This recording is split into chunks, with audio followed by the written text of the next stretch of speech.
नमस्कार। देश के ज्यादातर हिस्सों में गर्मी का प्रकोप जारी है। दिल्ली का हाल तो यह है कि यहाँ जैसे आग बरस रही है। हालात का अंदाजा इस बात से लगाया जा सकता है कि यहाँ का पारा 49 डिग्री तक पहुंच चुका है। और ऐसा हाल सिर्फ दिल्ली या उसके आसपास के इलाकों का ही नहीं है।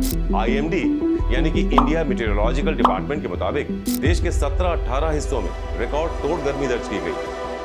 तो आइए सबसे पहले आपको बताते हैं कि भारत के वो कौन कौन से हिस्से हैं जहां का पारा 48 के पार गया। सबसे पहले बात राजस्थान की। राजस्थान के फलोदी में 50 डिग्री तापमान दर्ज किया गया। हरियाणा के सिरसा में पारा 48.4 डिग्री रहा। दिल्ली के कई इलाकों में 49 डिग्री तक पारा जा पहुंचा।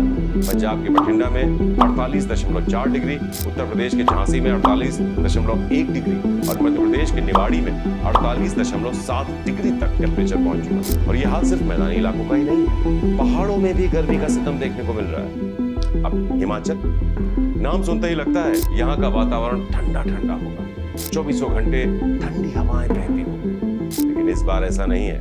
हिमाचल के ऊना में पारा 44 डिग्री सेल्सियस रहा, जबकि मंडी में अधिकतम तापमान 39.4 डिग्री दर्ज किया गया। मंडी में यानी कि दिल्ली से ये इलाके किसी भी मायने में अब कम नहीं है। और ये वो इलाके हैं जहां कभी घरों में होटल या होटलों में घरों में पंखा तक देखने को नहीं मिलता। लेकिन अब इन पहाड़ी इलाकों में पंखा तो छोड़िए, हर कमरे में AC लगे हुए हैं। और ये सब कुछ हो रहा है क्लाइमेट चेंज की वजह से।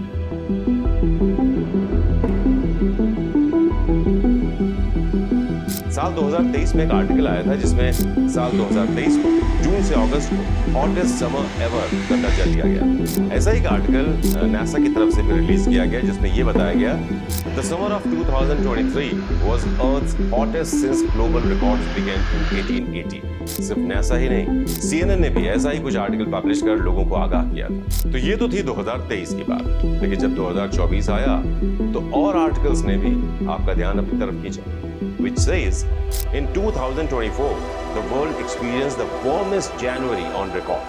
2023 की कंडीशंस को देखते हुए ये पहले ही प्रेडिक्ट कर लिया गया था कि आने वाला साल इससे भी ज्यादा गर्म होगा, और वही हुआ। आमतौर पर जनवरी कूलेस्ट मंथ होता है, लेकिन इस बार ये हॉटेस्ट जनवरी की कैटेगरी में पहुंच गया। और सिर्फ जनवरी ही नहीं, European union climate agency Copernicus ने फरवरी को भी हॉटेस्ट फरवरी ऑन रिकॉर्ड की कैटेगरी में शामिल किया। यहाँ तक कि BBC ने भी फरवरी को वार्मेस्ट फरवरी का दर्जा दिया। ये इतना गर्म था कि इसने 2016 का अपना पिछला रिकॉर्ड भी तोड़ दिया। साल 2024 का मार्च भी हॉटेस्ट मंथ रिकॉर्ड किया गया। यानी कि पिछले 11-12 महीनों से गर्मी बढ़ने का सिलसिला लगातार चल रहा है, जो कि बिल्कुल ठीक नहीं। क्लाइमेट चेंज सिर्फ भारत ही नहीं, कई और देश इसे एक्सपीरियंस कर रहे हैं।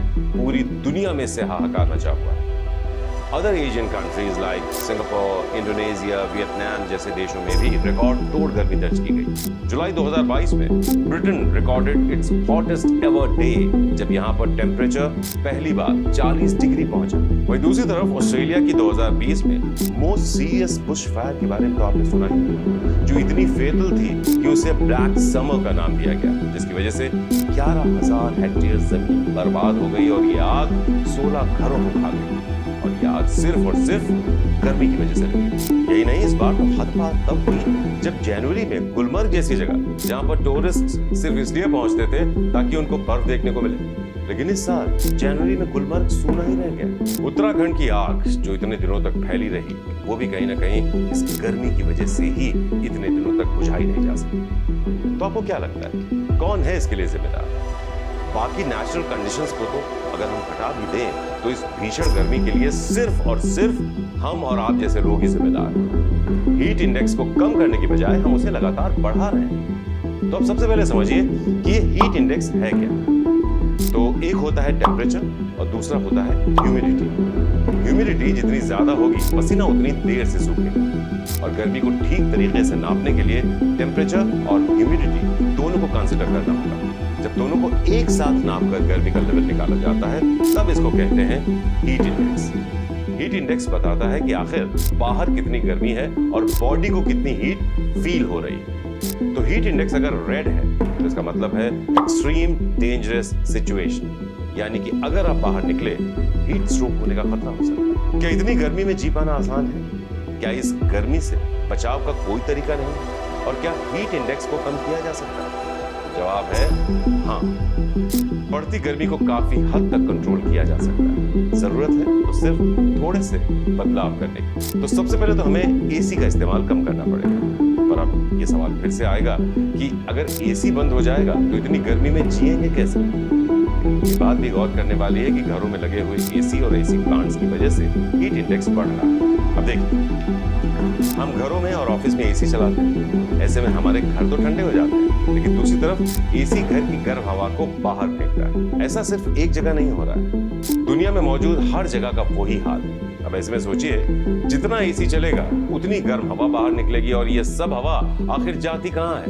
जाहिर है हमारे एनवायरनमेंट में, turning the world into a heated gas chamber. सिर्फ घरों के एसी ही आपके एनवायरनमेंट को गर्म नहीं कर रहे हैं, बल्कि आपकी गाड़ी से निकलने वाला धुआं या गाड़ी के एसी से बाहर की तरफ निकलने वाली गर्म हवा, ये सब एनवायरनमेंट को गर्म नहीं बेहद गर्म बना रहे हैं। और अगर घरों और ऑफिस में एसी ना चलाएं तो आखिर करें क्या? काम कैसे करेंगे? इसका एक ही जवाब है कि बेसिक स्ट्रक्चर ही गड़बड़ है।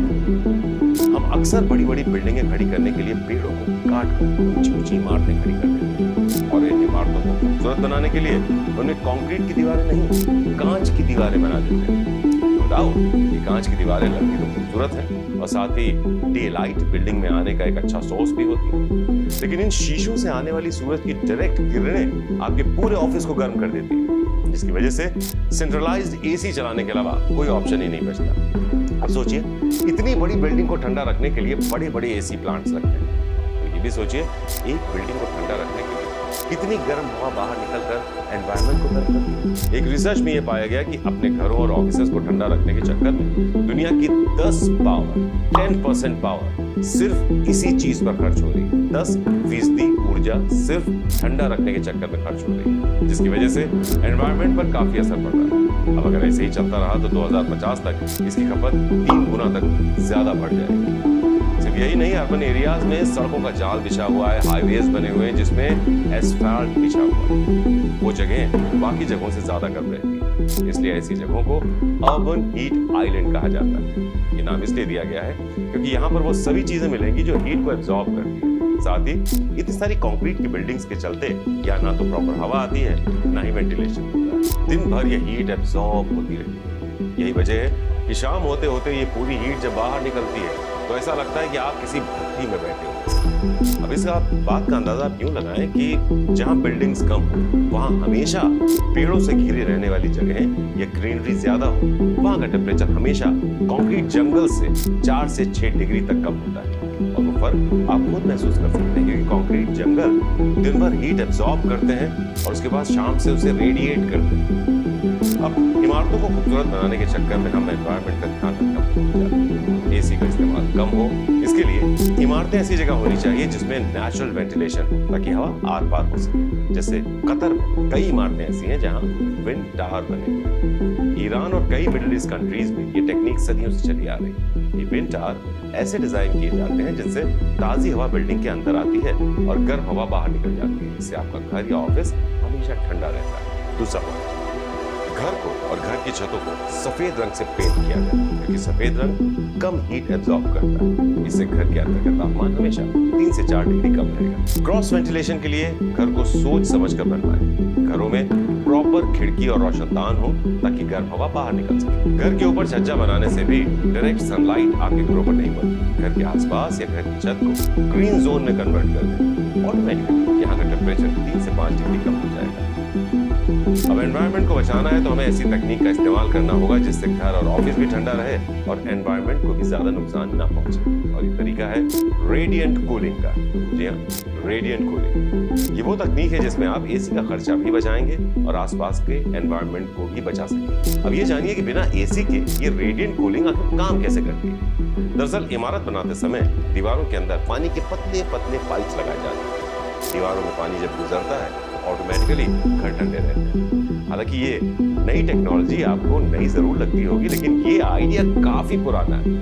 पुराने जमाने में भारत में राजा महाराजाओं के जो किले हुआ करते थे, महल हुआ करते थे, उनके आसपास हमेशा वाटर बॉडीज होती या पानी के चैनल्स बनाए जाते थे। और इनसे महलों में इतने झरोखे होते थे, महल होते थे उस जमाने में, उसमें झरोखे इतने सारे हुआ करते थे कि पानी से होती हुई ठंडी हवा इन झरोखों से सीधी होती थी, जिसकी वजह से ये महल हमेशा हवादार और ठंडे रहते थे। सिंगापुर में रेडिएंट कूलिंग जैसी तकनीक बहुत पहले से चल रही है, जहाँ पर जमीन के नीचे एक एयर कंडीशनर लगाया गया है। माना जाता है कि ये दुनिया का सबसे बड़ा एसी है।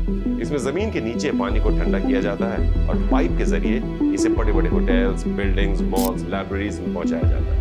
ये पानी के पाइप्स इन बिल्डिंग्स की दीवारों के अंदर फिटेड होते हैं, जिससे ये इमारतें गर्मी में भी तरीके से ठंडी रहती हैं। ये बिल्कुल रेडिएंट कूलिंग की तरह काम करती है। ये तरीका काफी कारगर है।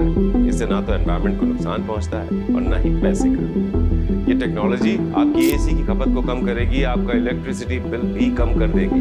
ये तकनीक नई बनने वाली बिल्डिंग्स में इस्तेमाल की जा सकती हैं, लेकिन जो बिल्डिंग्स पुरानी हैं उनमें बेहतर क्षमता वाले, अच्छे ग्रेड वाले, अच्छी रेटिंग वाले एसीज का आप इस्तेमाल कर सकते हैं, जिसमें इलेक्ट्रिसिटी का यूसेज कम हो। मानना यह है हमारा कि सरकार को रेडिएंट कूलिंग वाला कॉन्सेप्ट मैंडेटरी कर देना चाहिए, ताकि कंस्ट्रक्शंस के दौरान इस कूलिंग सिस्टम के साथ ही बिल्डिंग्स बने, यानी ये कूलिंग सिस्टम हर नई इमारत में इंस्टॉल किया जा सके, और जो ना करे उसके खिलाफ भारी जुर्माना और बिल्डिंग सील कर देने जैसे कदम उठाने चाहिए। पूरे शहर का टेम्परेचर अगर ठीक रखना है, ज्यादा से ज्यादा पेड़ लगाना, पार्क बनाना, अपनी कार छोड़कर पब्लिक ट्रांसपोर्ट यूज करना होगा, ताकि हीट वेव का इम्पैक्ट कम हो सके।